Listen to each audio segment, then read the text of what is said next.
Հասարակական գործիչ Կարինե Հակոբյանը կարծում է, որ Երևանի տարեդարձը պետք է նշել ոչ թե թանկարժեք հյուրերով ու մեկօրյա միջոցառմամբ, այլ երկարաժամկետ ծրագրերով։ Այդ գումարներով, որ Երևանի միջոցառման օրը ծախսվեց, կարելի էր Երևանի այգիները բարեկարգել, Կոմիտասի այգին վերջապես բարեկարգել, Պանթեոնը վերջապես բարեկարգել,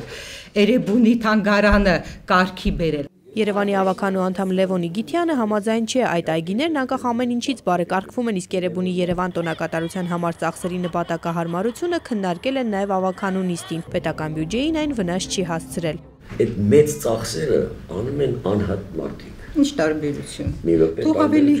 Թող ավելի օգտակար գործի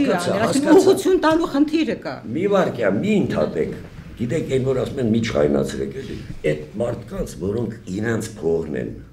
ծախսում, չես կարող ասես, այ քո փողը ուղղի թոշակառուներին։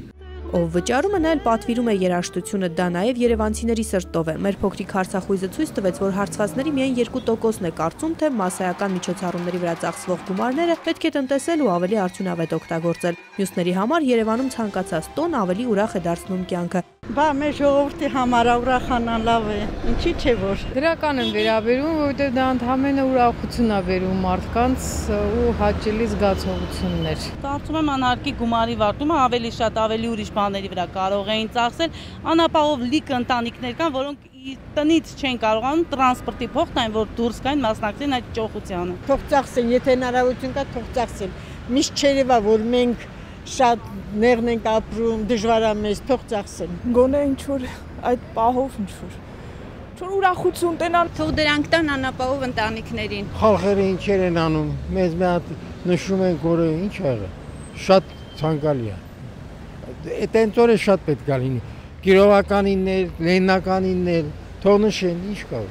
Ճոխտոնակատարություն կազմակերպելուն դեմ չէ նաև Կարինե Հակոբյանը, սակայն ոչ թե ամեն տարի, այլ հոբելյաններին։ Անկամ մարդ ամեն տարի հոբելյան չի նշում, 10 տարին մեկ է նշում, քաղաքները 25 տարին մեկ են նշում, դրան տալով հատուկ հանդիսություն, հատուկ կարևորություն, դա միջազգային համամարտկային մշակույթ է, որից անգամ մենք այսօր հեռանում ենք։ Հրապարակախոսն առաջարկում է դադարեցնել Երևանի ծննդյան տարեդարձը ճոխ նշելու սովորույթը, այդ գումարը տնտեսել ու բարեկարգել քաղաքը եւ 6 տարի հետո իլուր աշխարհի թնդացնել։ Մեր քաղաքակիրթ մայրաքաղաքը 2800 տարեկան է։ Լևոնի Գիթյանը գրի է առնում առաջարկը, Երևանի ավականին կքննարկի այն։ Ցոլնե Միքայելյան, Միլենա Պողոսովա, ժամը լրատվական։